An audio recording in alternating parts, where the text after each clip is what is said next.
Bwana, Young Africans wanahitaji mshambuliaji wa kati kwenye dirisha dogo la majira ya baridi. Of course wenzetu wanaita hivyo, lakini dirisha dogo la mwaka 2026 kwa maana ya mwezi wa 12 mpaka kuelekea Januari kwetu sisi huku, kutoka kuna harakati za usajili. Young Africans wanataka kuhakikisha wanapata mshambuliaji mwingine, na jina ambalo limeibuka kama sehemu ya shortlist ya washambuliaji ambao Young Africans wanawatazama kwa ukaribu ni jina la mshambuliaji Thaddeus Nkeng Foakwang. Jina lina utata kidogo, jina gumu kidogo, lakini pengine akishatua tu katika ardhi ya Tanzania watu wataanza kuwa familia na hili jina. Lakini hili ni jina ambalo Young Africans wanaliangalia kwa karibu sana. Huyu ni mshambuliaji wa kati wa klabu ya Stade Malien, klabu ambayo inashiriki kwenye ligi ya mabingwa barani Afrika msimu huu, ikiwa kwenye kundi moja na Simba, Petro Atletico de Luanda pamoja na Esperance Sportive de Tunis.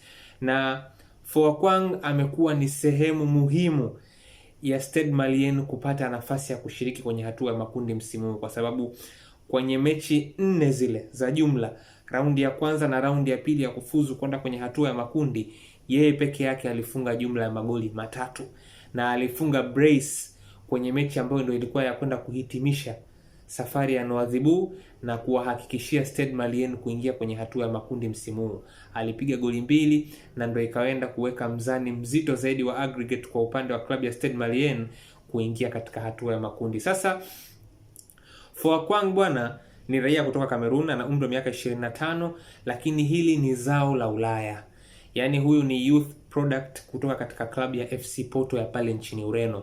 Ndiko ambako amepata makuzi yake ya kisoka, ndiko ambako aliandaliwa. Na miongoni mwa sifa za washambuliaji ambao wanatengenezwa katika soka la Kireno ni washambuliaji ambao wanatengenezwa kwa ajili ya kuwa na uwezo wa kucheza na viungo wao. Washambuliaji ambao wanaweza kuwa comfortable ya kuhudumu nje ya 18. Yaani ni zaidi tu ya wafungaji, ni washambuliaji kamili ambao wanaweza kuja kulink na viungo, lakini pia wanatengenezwa waweze kujitegemea hata pale ambapo watahitajika kucheza kama mawinga.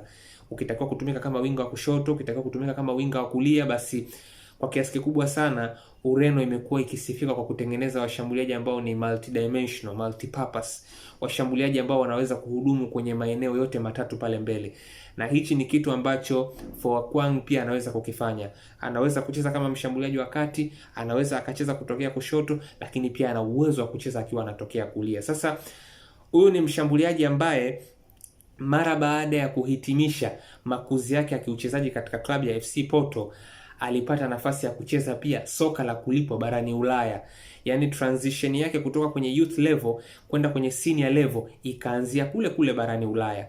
Akaenda katika klabu moja pale Ukraine, akacheza kwa muda fulani FC Olympique, ambao wana upinzani kwa kiasi kikubwa na baadhi ya klabu ambazo watu wengi watakuwa wanazifahamu, kina Shakhtar Donetsk na wengineo. Alipita hapo. Mara baada ya kutoka hapo alikwenda katika klabu moja pale Finland inaitwa HJK Helsinki. Hii ni klabu ambayo kwa watu ambao wanafuatilia michuano ya UEFA Conference League ni timu ambayo imekuwa na ushiriki wa kila hapa na pale tangu michuano hii ianzishwe. Na Foakwang amekuwa kwenye roster ya kikosi cha HJK Helsinki katika michuano ya UEFA Conference League mwaka 2021. Yeye alikuwa sehemu ya kikosi chao na alikuwa katika kundi la wachezaji ambao walikuwa wanaiwakilisha klabu hiyo katika michuano hiyo ya barani Ulaya mwaka 2021, wakati huo akiwa ni mchezaji wa klabu ya HJK Helsinki. Mara baada ya kutoka hapo, of course akiwa na HJK Helsinki, nisisahau alifanikiwa kuisaidia timu hiyo kutoa ubingwa wa ligi kuu ya nchini Finland. Mara baada ya kutoka katika klabu ya HJK Helsinki ya kule Finland, alisafiri mpaka kwenda katika bara la Amerika Kusini, ambako alikwenda katika nchi ya Venezuela.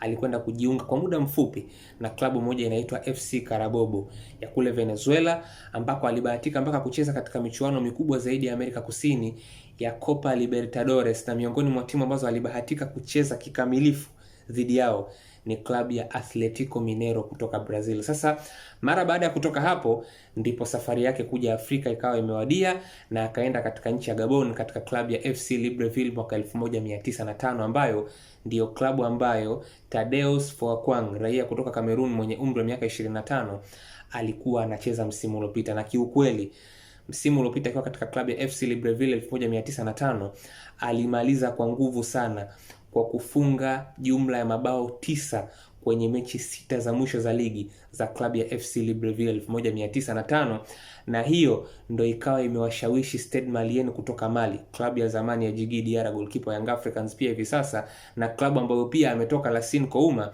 waende kumsajili kama mshambuliaji wao kinara kwa ajili ya kampeni yao ya ligi kuu nchini Mali msimu huu na kwenye michuano ya kimataifa, ambapo kama nilivyobainisha mwanzo alikuwa sehemu muhimu ya kuhakikisha kwamba Stade Malien wanakwenda kushiriki katika hatua ya makundi ya ligi mabingwa barani Afrika msimu huu, yeye akiwa na mchango mkubwa kwenye upatikanaji wa magoli ambayo wameweza kuwasaidia kufanya hivyo. Sasa huu ni mshambuliaji ambaye Young Africans wanamwangalia kwa ukaribu mkubwa sana. Ni mshambuliaji ambaye kiukweli kabisa ana pedigree ya kutosha. Ametengenezwa katika mazingira sahihi, kwa maana ya katika nchi ya Ureno ndiko makuzi yake yalikopatikana, na kuna mafanikio ambayo yaliambatana na yeye pia katika klabu ya FC Porto.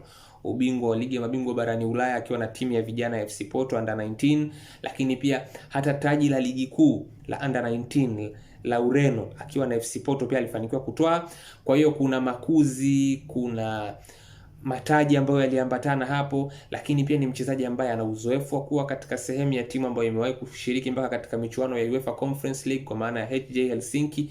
Kwa hiyo huyu ndo mshambuliaji ambaye Young Africans wanamwangalia kwa ukaribu, na kama ambavyo nimebainisha, miongoni mwa sifa za washambuliaji ambao wanapatikana katika soka la Ureno ni all round players, washambuliaji ambao wanaweza kuhudumu kama washambuliaji wa kati, pembeni, kulia na kushoto, lakini ni mafinisher wazuri na ni all round finisher, chini, hewani, wanaweza kufanya hiyo kazi. Kwa hiyo huu ni mshambuliaji ambaye kiukweli mpaka hivi sasa ni miongoni mwa washambuliaji ambao wako katika form kweli kweli. Kama ambavyo nimebainisha mwanzo, kwenye michezo 6 ya mwisho ya ligi alipokuwa katika klabu ya FC Libreville amefunga jumla ya magoli 9, na mpaka sasa hivi katika kampeni ya kujaribu kufuzu kwenda kwenye hatua ya makundi ligi ya mabingwa barani Afrika ameshafunga magoli 3 katika qualifying rounds kwa ajili ya kuingia katika hatua ya makundi. Kwa hiyo yuko kwenye form kweli kweli, na Young Africans wamempiga tiki kwenye shortlist yao kama miongoni mwa washambuliaji ambao wanawaangalia kwa jicho la karibu kwa ajili ya kuhakikisha kwamba biashara yake inakamilika